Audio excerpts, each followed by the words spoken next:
فإن أصدق الحديث كتاب الله وخير الهدي هدي محمد صلى الله عليه وسلم وشر الأمور محدثاتها وكل محدثة بدعة وكل بدعة ضلالة.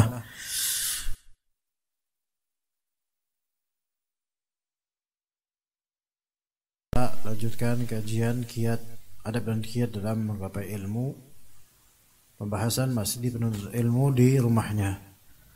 Lebih tepatnya lagi kita akan membahas bagaimana para salaf dan para terutama anak-anak mereka. Terakhir kita di 125 laulam akhta. Sah. Sekarang mulai di dalam kitab Sunan Ibnu Majah kalau tidak salah. Dari Al-Hafiznya. Baik. Mulai terakhir itu perkataan Abu Hurairah. Sekarang ulang lagi perkataan Abu Hurairah.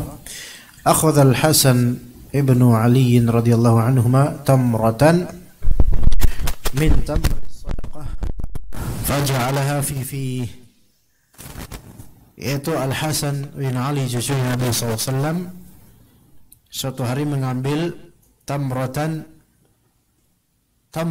di sini berarti menunjukkan ismul marrah dengan adanya tak marbutah yang menunjuk satu saja. Bukan ismul marrah, ini menunjukkan satu ya. Satu kurma saja dari kurma sedekah. Sedekah yang dimaksud adalah zakat. Ya, karena sedekah kadang dimutlakkan zakat maknanya. Faja'alaha fihi. Maka Al-Hasan setelah mengambilnya maka dia taruh di mulutnya sendiri. Maka berkata Rasulullah SAW, qih lihat rohaha. Maka Rasulullah mengatakan qih gitu, untuk supaya Al-Hasan ini melempar atau mengembalikan kurma itu. Kemudian kata Nabi SAW, amma alimta anna la na'kulu sadaqah. Tidakkah engkau tahu bahwa kita itu ahlul bait, keluarga besar Nabi SAW yang muslim, tidak boleh memakan barang sedekah, yaitu zakat. Sedekah ini maksudnya zakat, bukan sedekah yang mustahabbah atau masnunah. Al-Hafidz Ibnu Hajar rahimahullah menyebutkan beberapa faedah dari hadis ini. Di antaranya boleh hukumnya memasukkan anak kecil ke dalam masjid. Boleh memasukkan anak kecil ke dalam masjid dengan tujuan apa? Mengajari dan membimbing mereka. Di sini istinbat dari apa? Dari hadis tadi bahwasanya komoditi zakat itu dikumpulkan di masjid. Ya. Kemudian amil zakat mengurusnya di masjid. Atau bisa di Baitul Mal atau di masjid boleh. Karena ini pembagian zakat bukan perdagangan, maka boleh. Tetapi apa yang terjadi di sekarang dari pembagian zakat di masjid sekarang secara swadaya, maka itu tidak sama dengan pembagian zakat yang resmi dikelola oleh negara. Sehingga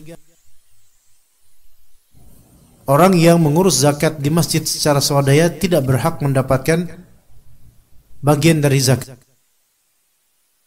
Nah, enggak paham. Ada yang namanya amil zakat, pegiat zakat, petugas zakat.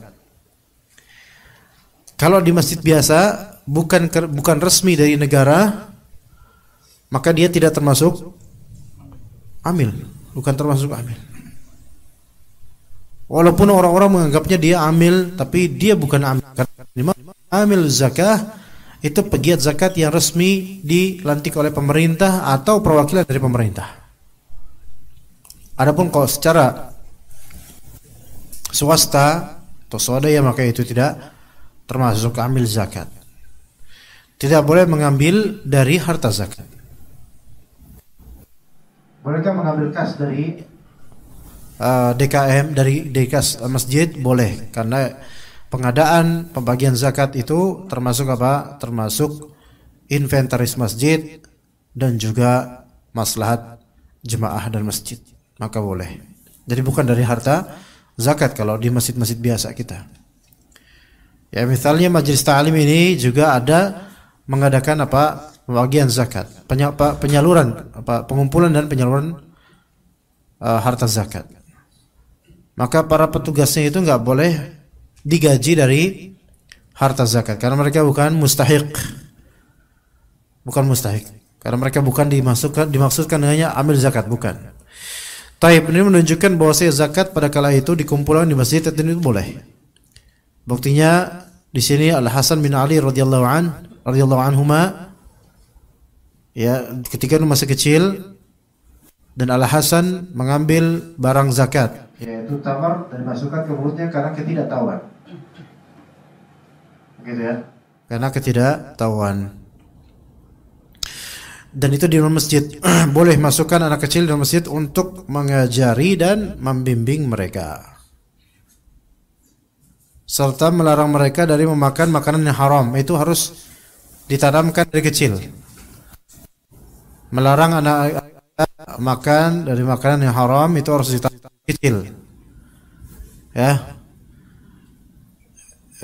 Ketika dari kecil udah punya mindset seperti itu, insya Allah kedepannya lebih wara' pakai ain, yaitu maksudnya wara' di sini adalah apa? Ini apa nih?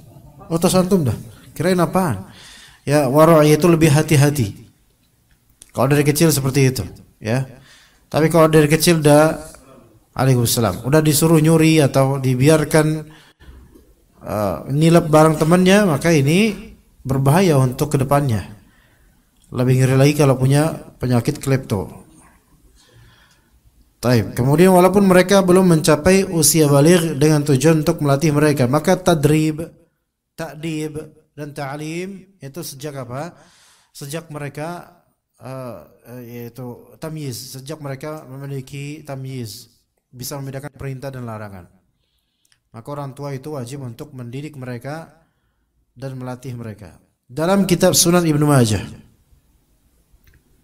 Jadi ada Imam Ibnu Majah punya kitab Sunan. Ini di antara kitab Kutubus Sittah atau Tis'ah. Ya. Kalau Kutubus Sittah atau Al-Kutub Al-Arba'ah, yaitu Kutub Sunan Al-Arba'ah, yaitu Sunan At-Tirmidzi, Sunan Abu Daud, Sunan An-Nasa'i dan Sunan Ibnu Majah. Kalau sebut Kutubus Sittah, kutub yang 6, yaitu Bukhari, Muslim, Sunan At-Tirmidzi, Sunan Abu Daud, Sunan An-Nasa'i dan Sunan Ibnu Majah. Kalau kutubut tis'ah, kutub yang 9, maka itu Bukhari. Kalau dari urutan zaman, Malik, Ahmad, Bukhari, Muslim. Kemudian Anda tidak tahu Darimi yang sebelah nomor berapa urutannya. Al-Muhim, Imam Malik paling awal, Muwatta'nya Imam Malik, kemudian Musnad Imam Ahmad, kemudian Sahih Bukhari, kemudian Sahih Muslim, dan kemudian An-Nasa'i, At-Tirmidzi, Ibnu Majah, An-Nasa'i, Ibnu Majah, At-Tirmidzi, Abu Dawud, An-Nasa'i. An-Nasa'i terakhir, dan Ad-Darimi Anda lupa di sebelah mana? Di Musnad atau Sunan Ad-Darimi. Itu 9 kitab yang disebut Kutubut Tis'ah. Ya, Kutubut Tis'ah. Kalau Sahihain, 2 kitab sahih yaitu Sahih Bukhari dan Sahih Muslim.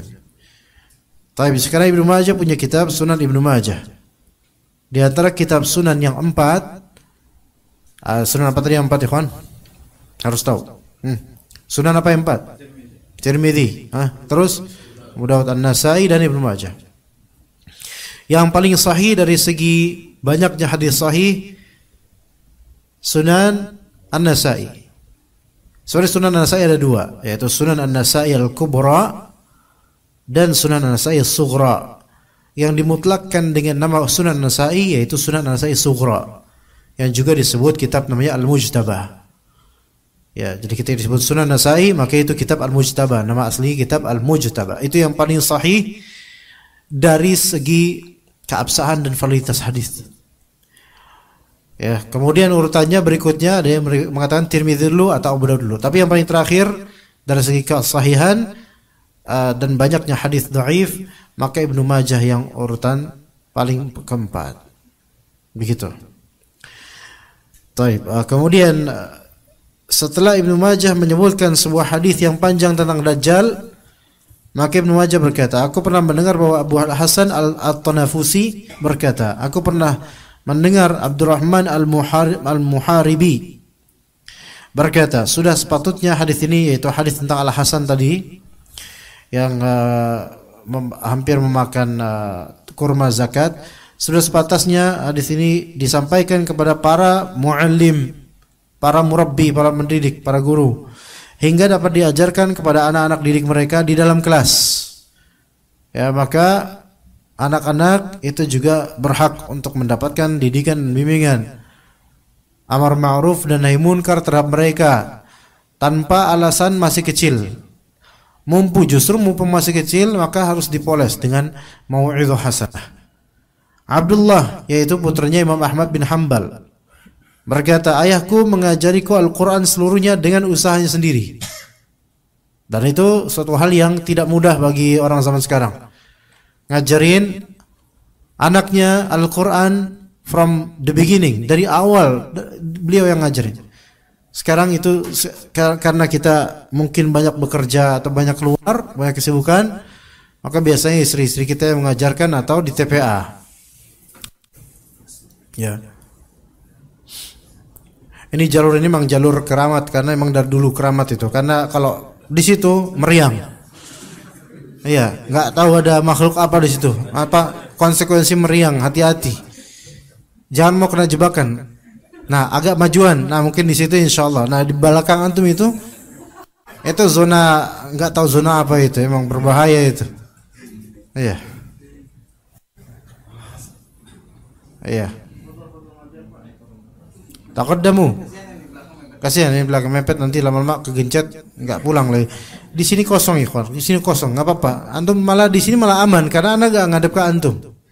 Di sini malah lebih aman beneran. Di sini lebih aman, lagi di kolong anda sekalian pijitin.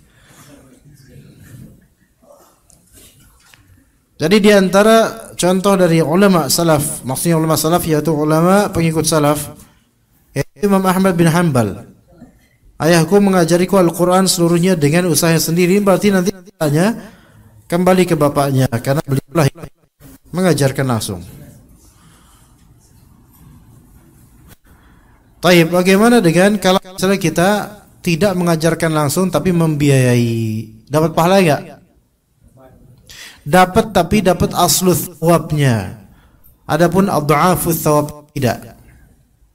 Paham enggak? Khalid paham? Kalau antum berarti yang lain nggak paham. Jadi intinya itu antum rata-rata nggak paham. Nah di sini kalau misalnya ingat ada istilah aslus thawab dan ada istilah ad-dha'afus thawab.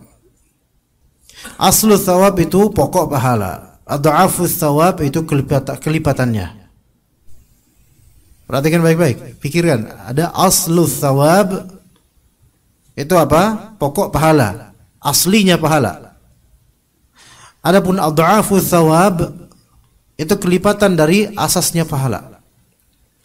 Tapi dalam hadis, walaupun sebagian ulama memperselisihkannya, ada salat yang semanzilah dengan salat dengan umrah. Salat apa? Syuruk. Taib. Ketika antum melaksanakan salat syuruk dengan kriteria yang disebutkan dalam hadis, yaitu tidak beranjak dari musallanya, dari area dia salat. Entah dia di majlis ilmu di masjid yang sama, atau dia berzikir dan baca Al-Quran, atau dia keceplosan tidur. Ya, al-muhim dia berniatan zikir sampai waktu syuruqus syams, meningginya matahari. Taib, nah dia salat syuruk 2 rakaat. Maka pahalanya seperti pahala apa? Umrah tamah, sempurna. Taib, di sini dia mendapatkan pahala sempurna umrah. Pertanyaan dia mendapatkan aslu thawabnya atau adhafnya juga? Enggak ngerti. Ini yang menjadi pertanyaan bagi banyak dari kita. Ya enggak? Amalan yang kecil tapi disamakan dengan amalan besar yang mengerahkan energi. Lah kok bisa kayak gitu, seolah-olah tidak adil. Tetap sama pahalanya, tetapi sama dari segi apa? Aslu thawabnya, yaitu akar pahala asalnya. Adapun adhafus thawab, maka itu hanya didapat oleh siapa? Fa'ilnya langsung, mu'tamirnya. Benar, faham enggak?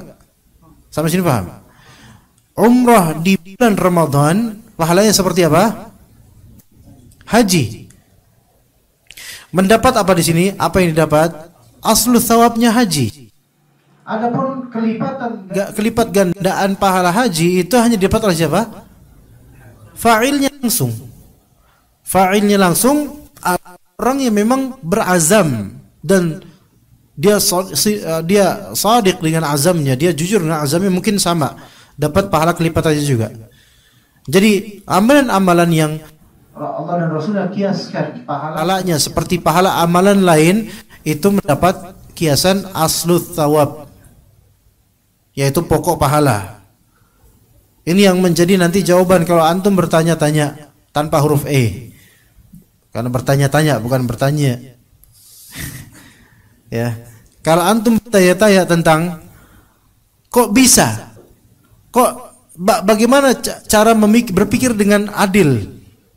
Ini amalan kecil, sholat syuruk, kok pahalanya seperti orang yang umrah yang mana itu membutuhkan dana, tenaga, dan seterusnya. Udah kalau gitu mah sekalian aja kita tidak usah umrah, kita sholat syuruk aja. Sebentar. Iya, orang sholat syuruk insyaallah dapat apa? Aslu thawab. Adapun adhafnya mudha'afah, maka dia tidak mendapat. Adalah fa'ilnya langsung, atau orang yang berazam untuk betul-betul melakukannya namun terhalang oleh ketidakmampuan, tapi jujur dalam azamnya, itu Allah akan memberikan sempurna dengan adhafnya, yaitu kelipat gandaannya. Sekarang paham ikhwan? Paham enggak? Ada yang belum paham enggak ikhwan masalah ini? Perlu diperhatikan ini Mas, karena ada beberapa amalan yang dikiaskan pahalanya seperti pahala amalan besar sekali gitu. Ya. Apa contohnya apalagi ikhwan selain itu? Biar paham, biar tambah paham. Contoh apa lagi selain tadi, selain sholat syuruk, selain apa tadi, umrah di bulan Ramadan, apa lagi?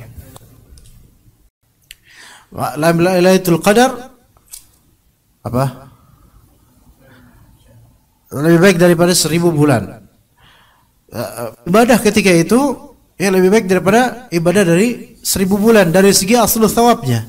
Adapun kalau ada orang dia benar beribadah 1000 bulan melakukannya misalnya, maka orang ini ya menjadi fa'ilnya langsung, dia mendapatkan aslu thawab, karena thawab itu man jaa bil hasanati falahu asyru amsalha. Barang siapa yang mendapatkan apa? Barang siapa yang mendatangkan kebaikan, maka dia mendapatkan 10 kelipat gandaan. Ini buat siapa? Buat fa'ilnya. Adapun buat yang terkiaskan pahala dengannya, maka belum tentu dapat segitu, kecuali kalau ada azam yang kuat untuk melakukannya. Gitu ya? Mafhum sampai sini? Kaidahnya seperti itu, ya, aslu thawab. Kemudian sedekah. Kata Allah Azza wa Jalla, "Matsalul ladzina yunfiquna amwalahum fi sabilillahi kamathali habbatin ambatat sab'a sanabila fi kulli sumbulatin mi'atu habbah. Wallahu yudha'ifu liman yasha." Kalau misal sedekah apa? Gimana thawabnya apa tadi?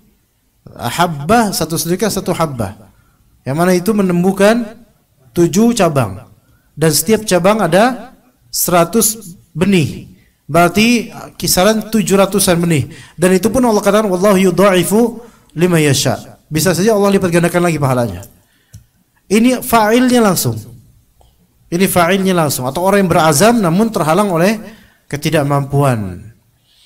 Iya, ini namanya aslu thawabnya apa? Aslu thawabnya satu thawab sedekah, tapi tad'ifnya atau tad'ifus thawab itu untuk pelaku langsung. Itu yang namanya keadilan.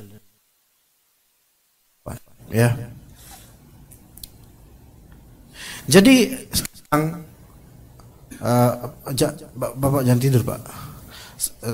Bapak nggak tidur? Alhamdulillah, tak kira tidur. Nggak, soalnya Anda juga udah mulai ngantuk ini. Tadi misal kita sebagai seorang bapak membiayai dan menafkahi anak kita, tapi tidak punya waktu untuk mengajari anak kita Al-Quran. Yang ngajarin siapa? Istri kita dan guru TK atau guru TPA. Benar gak? Sebagian lah minimal ya. Baik. Anggaplah bapaknya nggak ngajarin dia Al-Quran, tapi membiayai TPA dan TK atau SD dia, atau guru tahfidz disewa dia. Kegambar gak sini, Van?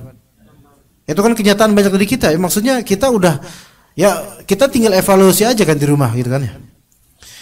Dapat gak kita thawabnya, pahalanya? Dapat dari segi apa? Aslu thawabnya yaitu nafkah dan pengadaan kegiatan belajar mengajar Al-Quran. Kita dapat pahala di situ karena kita membiayainya. Paham gak? Tapi apakah dapat tad'ifus thawab, kelipat gandaan pahala guru ngajinya seperti guru ngajinya? Dapat gak? Enggak. Yang dapat kelipat gandaan pahala siapa? Guru ngajinya, karena dia fa'ilnya langsung ngajarin. Gimana? Paham gak sini, kawan? Iya. Khalid misalnya, anak ajarin antum, tapi keluarga antum gak ngajarin antum. Yang dapat pahala siapa? Yang dapat pahala Bang Muhid, karena dia yang ngadain kajian. Bang Muhid, Pak Maman, Om Aab. Iya. Syekhul Islam Ibnu Abihi Ibni. Aina insanuhu? Zahama. Mubasyarah. Langsung hadir. Masya Allah. Luar biasa Syekhul Islam ini. Ya begitu ikhwan, kaidahnya fahami baik-baik itu. Ya, benar Bapak ini dia mendapatkan thawab dari segi asal naf dan pengadaan KBM. Begitu. Tapi dia tidak mendapatkan tad'ifus thawab sebagaimana para guru ini mendapatkannya. Begitu. Begitu juga dengan donatur. Mereka mengadakan, iya dapat yaitu dapat pahala kegiatan apa adanya kegiatan belajar mengajar, dapat pahala, tapi tidak mendapatkan pahala dari setiap parsial dari amal mereka semua setelah pengajaran itu. Mafhum amla? Misal anak nyewa Khalid waktu antum kecil, misal anak enggak mau jadi bapak antum. Kayak misal anak nyewa bapak anak-anak, nyewa anak-anak, masya Allah, nyewa seorang Syekhul Islam Ibnu Abihi untuk mengajari putra anak baca surat Al-Fatihah. Tolong ya Syekhul Islam, anak kasih antum mablagh 2 juta per sesi supaya anak-anak muqim ya. Per sesi, satu sesi 2 jam, 2 juta 2 jam, dan tiap per 3 hari. Uang 10 juta buat antum bayar baca supaya bisa baca Al-Fatihah, buat supaya anak-anak putra bisa baca Al-Fatihah. Dan beliau ikhlas, karena kan udah ikhlas dapat pahala, kemudian dapat duit lagi, ya, enakannya. Itulah enaknya, masya Allah jadi ustadz ya. Tapi biasanya susah ikhlasnya, kalau dapat duit gede susah ikhlasnya. Nah, beliau kemudian ngajarin, dapat mukafah dari anak, dan kemudian putra anak bisa melalui lisan beliau. Baik, anak dapat pahala enggak?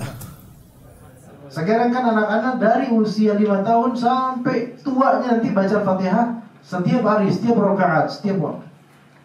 Pahala membaca Al-Fatihah ini kembali ke siapa? Guru ngaji atau anda sebagai ini?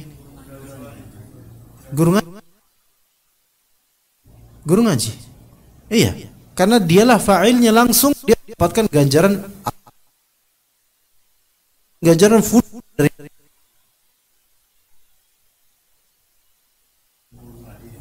karena fa'il. Donaturnya, nanti di sini kan posisinya mana donatur? Donaturnya mendapatkan pahala apa? Pahala kegiatan tersebut. Ya syukur-syukur kalau Allah Ta'ala ya maha pemurah, kemudian mengalirkan pahala Al-Fatihahnya kemudian, tapi tidak. Pada asalnya yang mendapatkannya adalah pengajarnya langsung. Karena dialah yang langsung mentalkin dan mengajarkannya. Itu. Donatur dapat pahala nggak? Dapat pahala, pasti dapat pahala insyaallah kalau ikhlas. Besar nggak? Besar pahalanya. Tapi adhaf dan furu' dari pahala dari amalan-amalan anak-anak ini itu kembali ke dia. Makanya ilmun yuntafa'u bih. Ilmu yang dimanfaatkan, siapa yang mengilmui? Siapa yang mengajarkan ilmunya?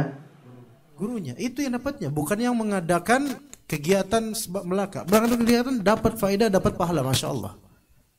Tapi furu' dari kegiatan tersebut nanti efeknya itu, iya dapat pahala mungkin tapi global. Tapi cabang-cabangnya dari segala tad'if, yaitu adhaf-mudha'afahnya itu kembali ke guru juga.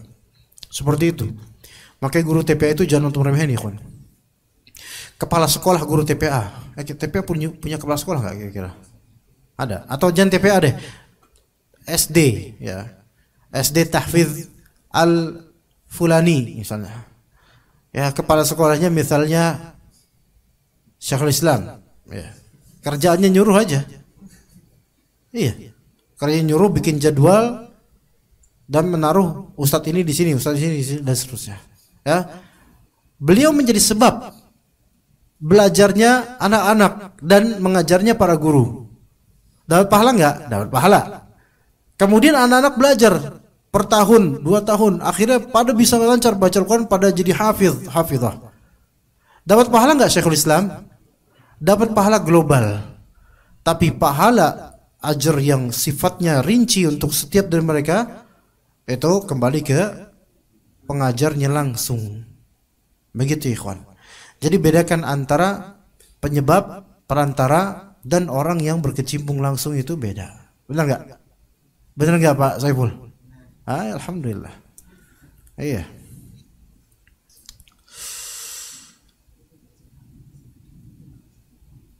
Jadi Imam Ahmad mengajar Al-Quran seluruhnya kepada anaknya yaitu Abdullah dengan langsung dari talqin Imam Ahmad sendiri itu sendiri. Maka ketika Abdullah yaitu jadi ulama, pahalanya ngalir ke siapa? Ke Imam Ahmad langsung. Ke Imam Ahmad langsung. Inilah keutamaan ta'lim. Yang kadang lebih dari keutamaan infak. Infak dapat pahala pengadaan, ta'lim dapat pahala efek dari cabang kegiatan tersebut. Begitu ikhwan. Tapi ini tentu enggak meremehkan infak, karena bagaimanapun infak itu bisa menjadi sebab adanya dakwah dan pahalanya besar sekali. Dan Allah Ta'ala Maha Pemurah. Bukan hal yang mustahil, Allah Ta'ala akan menjadikan pahala-pahala cabang itu juga kembali kepada muhsinin kalau mereka ikhlas. Ya, kalau mereka ikhlas. Abu Bakar Al-Marwazi berkata, aku pernah menemui Abu Abdullah. Lagi di sini. Syuf, Abu Abdullah ini maksud siapa ikhwan? Abu Abdullah ini maksud siapa? Yaitu Imam Ahmad bin Hanbal. Karena semua dari 4 imam madhab An-Nu'man yaitu Abu Hanifah, Malik bin Anas rahimahullah, Muhammad bin Idris Asy-Syafi'i, Ahmad bin Muhammad bin Hanbal, 3 ulama ini kunyahnya semua Abu Abdullah semua. Iya, Abu Abdullah. Iya, kunyahnya Abu Abdullah. Kalau Imam Ahmad memang punya anak namanya Abdullah, tapi nggak tahu pas udah gede dia dipanggil Aab atau nggak tahu ada. Itu mah di sini aja itu. Ya, Abu Abdullah Malik, Abu Abdullah Asy-Syafi'i. Iya, Abu Abdullah Muhammad bin Idris Asy-Syafi'i. Kemudian Abu Abdullah Ahmad bin Muhammad bin Hanbal. Semua ini Abu Abdullah. Tapi Abu Bakar Al-Marwazi di sini maksudnya aku pernah menemui Abu Abdullah yaitu Imam Ahmad bin Hanbal. Ya. Lalu aku melihat seorang wanita menyisir rambut putrinya. Aku berkata kepadanya, apakah Anda menyambung rambutnya dengan qaramil, yaitu benang penyambung rambut wanita seperti benang wol dan sejenisnya? Maka dia menjawab, gadis ini tidak akan membiarkan saya. Dia mengatakan bahwa ayahnya tidak mengizinkan hal itu dan itu akan membuatnya marah. Paham nggak maksud dari kisah ini, kawan? Qaramil, semacam benang penyambung rambut. Ketika itu menyambung rambut itu harus dengan cara seperti itu. Sekarang lebih gampang. Ya bisa dengan teknologi lah, caranya ada. Maka dikiaskan dengan itu, memakai wig itu haram. Maka kalau ada yang bisa nasihatin pesulap merah, itu sebaiknya nasihatin. Pakai wig ya, dan memasukkan wajah dengan make up tebal itu nggak boleh. Itu memalsukan apa yang telah Allah Ta'ala ciptakan kepada kita. Ya. Dan itu tanda-tanda kefasikan. Maka dan itu merupakan tasyabbuh dengan orang fasik. Maka ketika Anda membahas kitab Iqtida' As-Sirat Al-Mustaqim karya Syekhul Islam Ibnu Taimiyah, di situ ada beberapa perkataan beliau dan dalil-dalilnya akan larangan untuk menyambung rambut dan memasang di rambut sesuatu yang bukan rambut asli. Maksudnya di sini disebutkan dengan rambut, memalsukan rambut seperti wig dan semisalnya itu nggak boleh, haram. Laki-laki memakai wig, apalagi wignya wig perempuan, haram. Walaupun cuman iseng, prank dan semisalnya itu semua haram, nggak boleh. Bahkan itu merupakan tasyabbuh dengan orang kafir atau dengan orang fasik dan tasyabbuh dengan nisa. Ya, dan tasyabbuh dengan nisa termasuk yaitu baik tasyabbuh dengan nisa atau laki-laki perempuan tasyabbuh dengan rijal, itu semua terkena laknat dari Allah Azza wa Jalla. Itu bahaya sekali. Termasuk dosa besar. Maka di sini Imam Ahmad bertanya kepada perempuan yang sedang menyisir rambut putrinya, apakah Anda menyambung rambut putri Anda? Maka dibilang, enggak, gadis ini tidak akan mau membiarkan saya menyambung rambutnya. Dia mengatakan bahwa ayahnya tidak mengizinkan hal itu dan itu akan membuat ayahnya marah. Ini menunjukkan anak kecil ini sendiri dia punya takut gitu kepada ayahnya karena melarang akan sesuatu yang munkar. Dan itu bagus. Dan itu diantara contoh dari generasi keemasan salaf dan ulama pengikut salaf, generasi ulama pengikut salaf. Maka kalau misalnya ada anak kecil, ya, kamu kok rajin banget ke masjid? Kata anak itu, iya soalnya ayah aku nyuruh gitu, kalau misalnya aku malas ke masjid nanti aku dimarahin. Itu bagus sebenarnya, iya. Bagus nggak? Dengar jawaban itu antum seneng nggak kira-kira? Tapi bagi orang-orang fasik, keras amat sih. Ini mereka komentar orang fasik. Dan kita lihat orang-orang fasik, anak-anaknya ngapain kalau misalnya masalah lato-lato, lato-lato. Iya. Perhatikanlah bagaimana pengajaran seorang ayah yang begitu berpengaruh kepada putrinya. Dan sungguh hal itu tidaklah aneh. Apalagi ini terhadap putri. Perempuan itu butuh sekali sosok laki-laki. Baik ketika dia masa kecilnya, terlebih remajanya, terlebih ketika dia sudah siap untuk menikah, membutuhkan laki-laki yang menjadi wali. Dan laki-laki yang terbaik untuk putri adalah bapaknya. Kemudian ya emasnya, abangnya, kakaknya. Yang menjadi wali, yang mengayomi, yang menasihati, memberikan arahan. Karena perempuan itu bisa ke bawah arus. Tanpa peran laki-laki yang mengingatkan dan menasihati, maka perempuan ini berada dalam posisi bahaya. Nah, jadi peran seorang ayah kalau berpengaruh pada putrinya, maka ini keluarga yang baik. Namun ketika seorang ayah tidak berpengaruh pada putrinya, maksudnya ketika usia putrinya sudah usia tamyiz, ini berarti ada yang salah dalam struktural atau mekanisme pendidikan. Atau ada yang salah dengan absensi dan kehadiran ayahnya di keluarga. Entah karena ayah ini jauh, dinas terlalu jauh dari anak, sehingga membuat putrinya ini nggak kenal dengan ayahnya dan nggak kenal dengan karakter kepriaan dalam kekeluargaan. Dan kadang-kadang seorang putri yang jauh dari ayahnya atau tidak pernah mendapatkan sosok ayah, bukan ayah dia ideal, memang nggak ada ayah, mungkin ibunya menjanda atau gimana, maka itu bisa bermudarat pula pada sikap putri ini karena merasa nggak ada laki-laki, entah kedepannya anti laki-laki atau menjadikan dirinya sebagai laki-laki yang kemudian ketika menikah agak sedikit keras kepada suaminya. Ada terjadi seperti itu kadang-kadang, ya, nggak selalu, beda-beda orang. Tapi itu bisa berpengaruh ketika absensinya ayah di keluarga. Makanya kata sebagian orang, ketika ayah sudah tidak ditakuti lagi, maka di situ keluarga rusak. Ketika ayah sudah tidak ditakuti lagi, maksudnya tidak ditakuti di sini bukan karena ayah beringas, bukan, melainkan tidak disegani, perintahnya tidak dianggap lagi, larangannya diabaikan, maka di situ keluarga sebenarnya udah hancur itu. Iya, benar gak, ikhwan? Ya antum lihat, mungkin diri kita coba lihat, apakah kita masih dianggap oleh istri kita, dianggap oleh anak-anak kita sebagai bapak, sebagai kepala keluarga? Kalau ternyata setiap hari alhamdulillah kita mampir di kita mendidik dan mentarbiah di rumah dekat dengan istri dan anak-anak, insya Allah kita masih disegani dan kepriaan kita, insya Allah selama kita tegas. Tapi ketika kita sudah terlalu sering di luar, jarang ke rumah, jarang komunikasi, maka salaf mana yang seperti itu? Memang benar, memang betul. Salafus saleh dahulu kala ketika mereka menuntut ilmu, mereka pergi jauh, masya Allah. Iya. Dan mereka tawakal pada Allah Ta'ala. Tapi banyak dari mereka ketika itu di masa bujang, di masa talab, di masa bujang. Dan kalaupun itu mereka meninggalkan anak istri mereka, maka kita tidak mengambil contoh yang itu untuk meninggalkan istri dan anak begitu lama.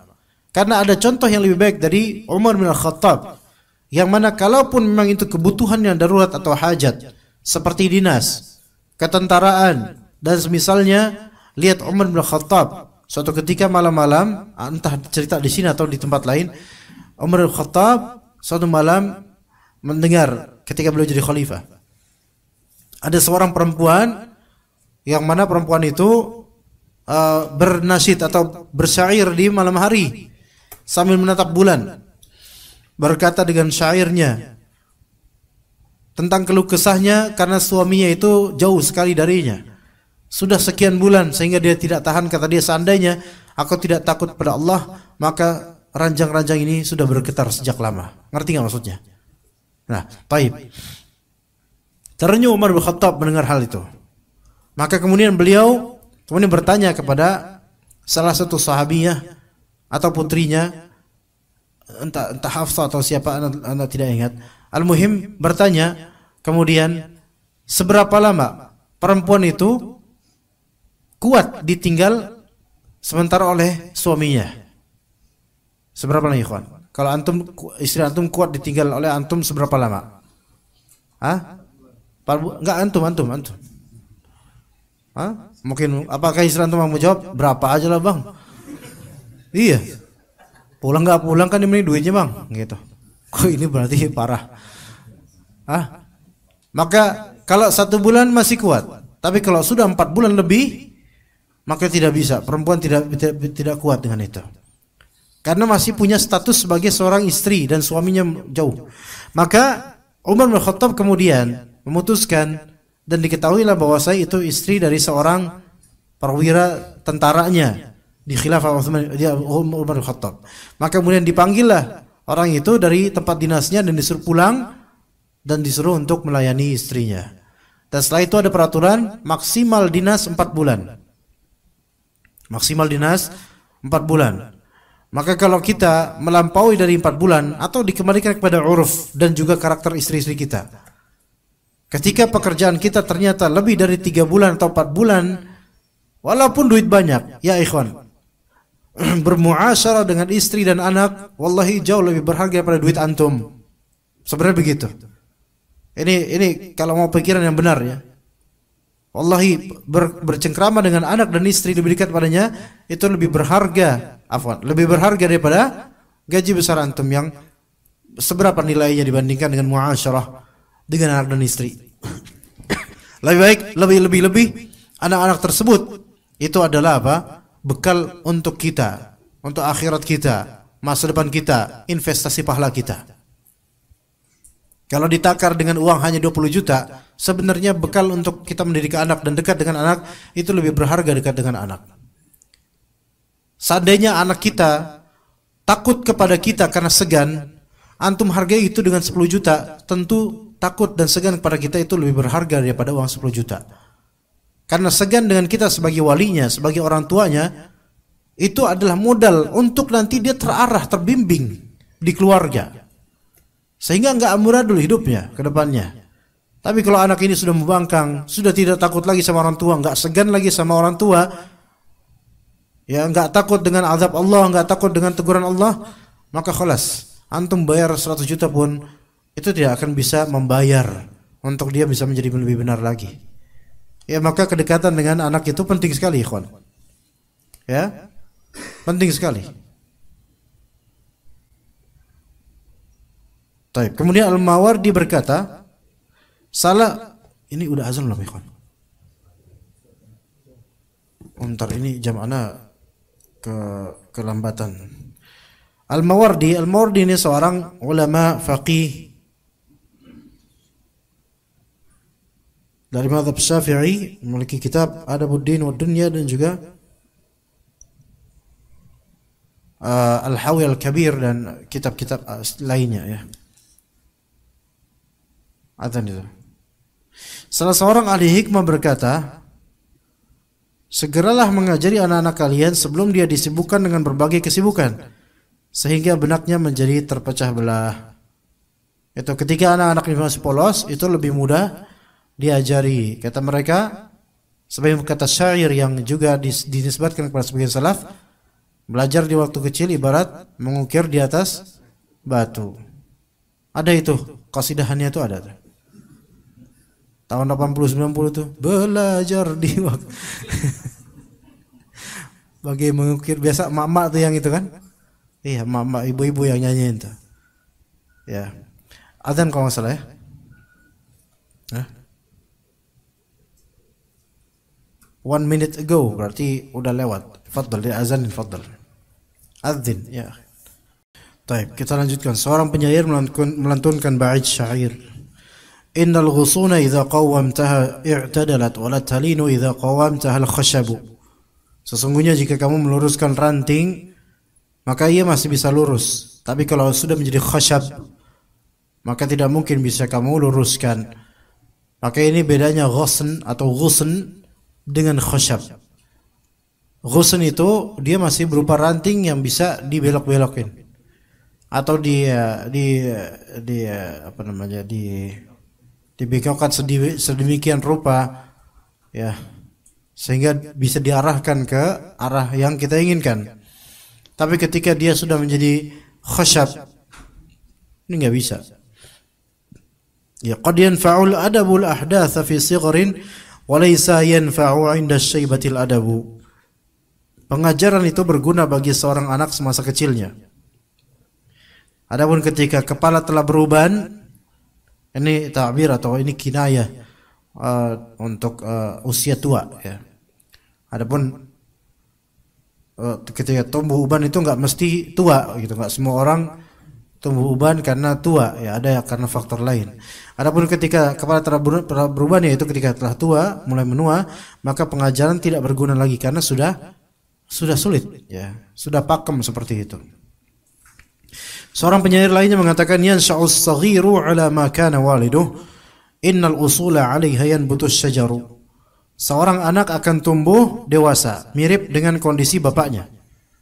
Sungguh ranting itu akan tumbuh di atas batang pohon. Ya, jadi di sini al-usul 'alaiha yanbutus syajar. Jadi syajar, pohon, ranting-ranting itu tumbuh di atas usul, yaitu di atas akar, dan akar ini dikiaskan seperti bapak. Adapun syajar itu seperti anak, ranting itu seperti anak. Maka akar itu tidak bisa dipoles atau diarahkan, melainkan yang bisa diarahkan adalah ranting-rantingnya. Dahulu Abu Hurairah, istrinya serta budaknya senantiasa membagi malam di antara mereka menjadi 3 bagian.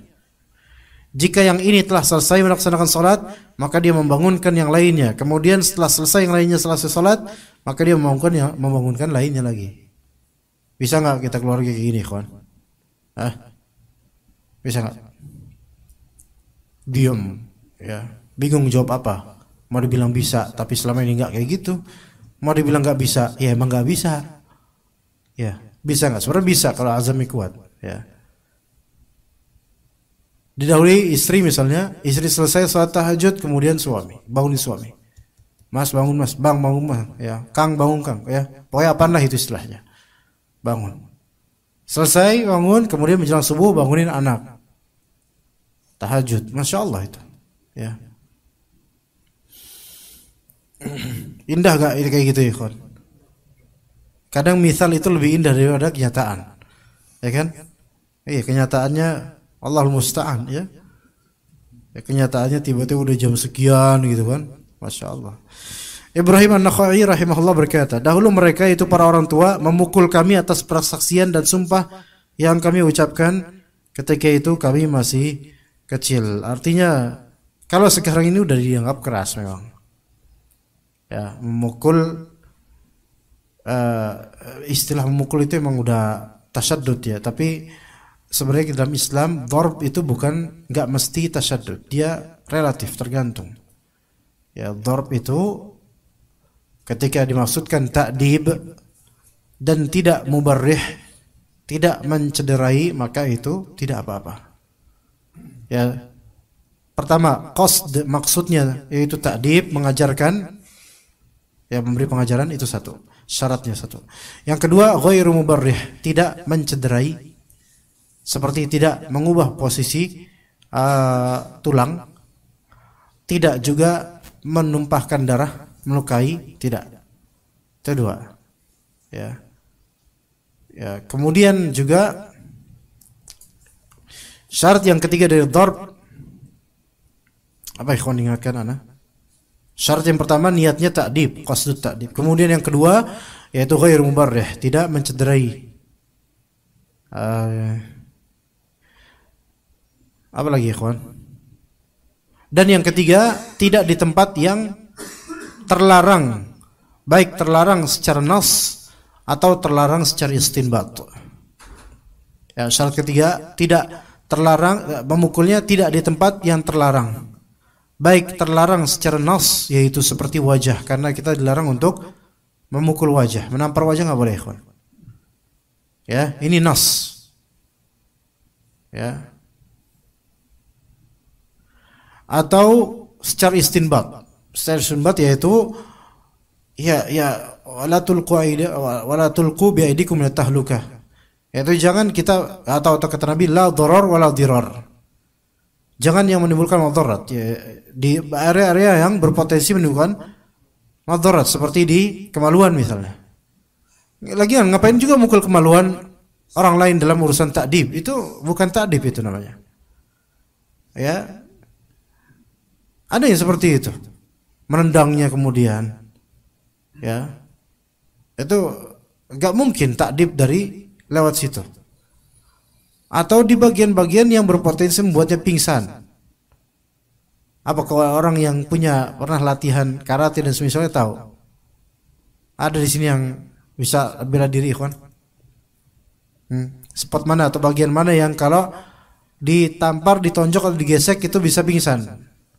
Ada biasanya orang yang tahu. Hah? Antum pernah ikut martial seperti itu atau gimana? Martial itu pemain Manchester United. Pak Saiful, kau dari ininya kayaknya bisa nih. Jurus mabok itu bisa. Ya Pak Saiful. Hah? Gimana? Yang mana? Bagian mana sih? Bagian mana yang bisa membuat orang tuh pingsan kok kena? Belakang. Sini katanya bisa sini. Rahang ya. Tapi kan dengan metode tertentu kan, nggak semua tonjokan. Kau ini? Dia bisa juga. Nah, bagian-bagian itu haram jelas. Tapi kadang orang kan nggak tahu kalau bagian-bagian itu dengan teknik tertentu bisa membuatnya pingsan. Dan sebenarnya itu mukul itu dalam syariat bukan harus mukul gini, enggak gitu loh. Makanya para ulama itu berhati-hati dalam mendefinisikan darb. Ya, darb. Sampai sebagian ulama ketika menafsirkan yaitu kata Allah Azza wa Jalla, ar-rijalu qawwamuna 'alan nisa bima faddala Allahu bihi ba'dahum 'ala ba'd wa bima anfaqu min amwalihim fas-salihatu qanitatun hafizatun lil-ghaibi bima hafizallah wallati takhafuna nushuzahunna fa'idhuhunna wahjuruhunna fil madaji' wadribuhunna, yaitu perempuan, istri, pukullah mereka dalam urusan ta'dib. Kalau mereka udah dinasihati enggak mempan, pisah ranjang enggak mempan, maka pukullah mereka. Maka para ulama mereka memformulakan memukul istri itu dengan paling minimalisnya pukulan. Sampai ada ulama mengatakan pukulnya dengan siwak. Saking hati-hati ulama jangan sampai memukul dengan media atau alat yang membahayakan. Sampai dengan siwak, ikhwan, lebih kecil daripada ini. Antum dipukul gini lumayan sih. Lumayan, nyebelin juga emang. Tapi kan lebih kecil daripada ini. Siwak kan nggak seberapa, lebih ringan dari sikat gigi. Siwak, stek gitu aja dah kelas. Kamu ini, ya. Asal jangan memukul bagian wajah, karena itu ada larangan secara nas. Siwak nggak membahayakan. Mau mukul di ulu hati juga peletak. Kok nggak pingsan kamu? Ya nggak pingsan, nggak ada masalah. Itu sampai ulama mendefinisikan seperti itu. Apalagi terhadap anak yang masih kecil. Ya, mungkin cubit, ya, mendingan cubit. Kalau cubit kan beda, cubit. Atau jewer. Ibnu Abbas pernah dijual oleh Rasulullah SAW. Pernah kan kita sebutkan di sini kan? Di majelis kapan itu? Berapa minggu lalu? Yaitu ketika, tapi ini menjewer bukan dalam menjewer kebencian. Karena kalau kita menjewer, ya pengen mengajarkan dia, tapi juga pengen meluapkan keluh kesah hidup kita. Jadi beban hidup biasanya ibu-ibu juga gitu tuh. Ya, udah suami kayak gini jajan mulu gitu kan, kemudian jarang makan di rumah. Jadi kesel. Jadi ketika anaknya salah sedikit, anaknya yang kena timpaan dari luapan emosinya.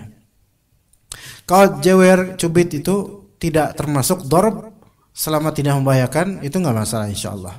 Bahkan Ibnu Abbas ketika di sebelah di kiri Rasulullah pas salat tahajud, maka dipegang telinganya.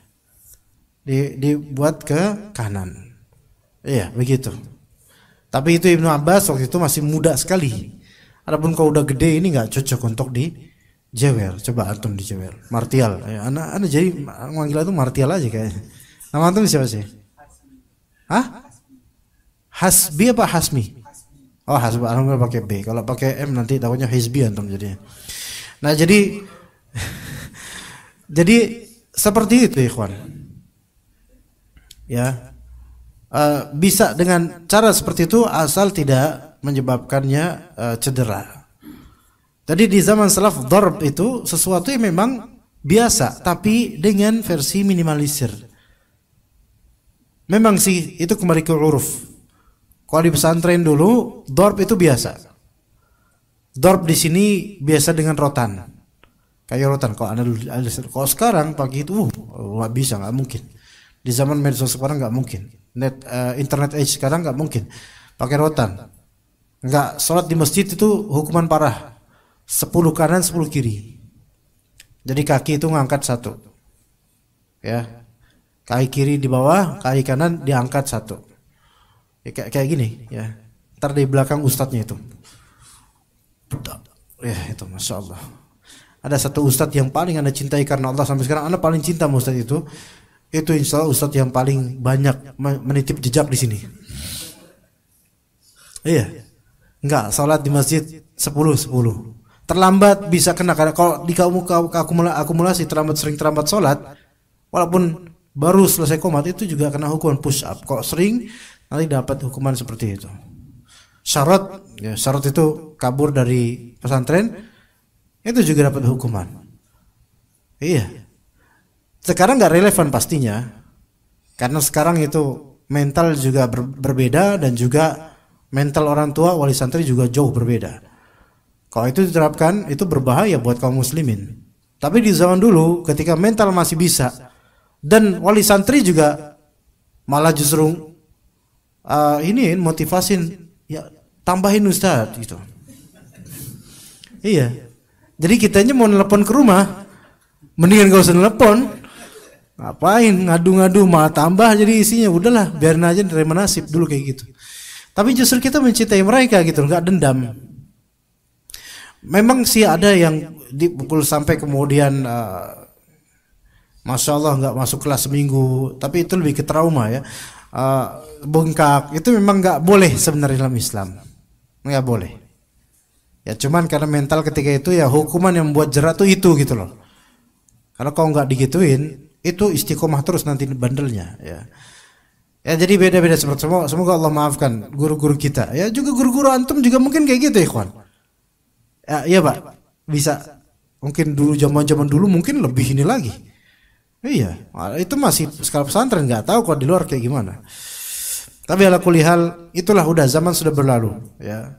Tilka ummatun qad khalat, ya udah berlalu kelas. Laha ma kasabat walakum ma kasabtum. Sekarang kita gimana caranya ke anak-anak kita? Enggak mungkin kan hal itu diterapkan. Antum beli rotan segede gini, kemudian anak antum dipentungin, kemudian mana dikejar jam 5 belum pulang dari lapangan, bapaknya bawa rotan. Sekarang orang punya handphone banyak, bapaknya seru nih kayak bapaknya, viral nih, nanti viral. Oh bawa rotan, wah diviralin kan, jadinya apa? KDRT jadinya, kasus dilaporin sama hamburger dan lain-lain. Iya, dia apa yang urusan anak itu apa sih namanya itu? Perlindungan anak. Dan memang nggak boleh seperti itu. Namun giliran ada suami main bola, kemudian tiba-tiba istri datang dan menggunting-guntingi sepatu bolanya, nggak ada Komnas Perlindungan Suami, nggak ada. Jadi hukuman itu nggak boleh berupa itlaf. Hati-hati, hukuman itu uqubah, iqab tidak boleh berupa itlaf. Itlaf itu merusak. Hukuman nggak boleh berupa itlaf, baik itlaful badan atau itlaful ain, merusak badan atau merusak barang nggak boleh. Hukuman itu adalah hukuman ta'zir. Hukuman bisa berupa yaitu tabarru' atau pungut duit bisa. Tapi kalau merusak baik badan maupun benda itu nggak boleh. Itu bukan hukuman, itu adalah ifsad. Ya, maka nggak boleh. Taib, Syekh Sulaiman bin Abdullah rahimahullah berkata, dalam hal ini terdapat motivasi untuk melatih anak-anak di atas ketaatan kepada Allah Ta'ala dan melarang anak-anak dari hal-hal yang dapat membahayakan dirinya sendiri. Hal ini juga merupakan sebuah karunia yang Allah berikan pada siapa yang dikehendakinya. InsyaAllah untuk ayat At-Tahrim 6 kita lanjutkan pada pekan depan insyaAllah Ta'ala. Wa sallallahu ala nabiyina Muhammad wa ala alihi wa sahbihi ajma'in. Subhanakallahumma bihamdika asyhadu an la ilaha illa anta astaghfiruka wa atubu ilaik. Assalamualaikum warahmatullahi wabarakatuh.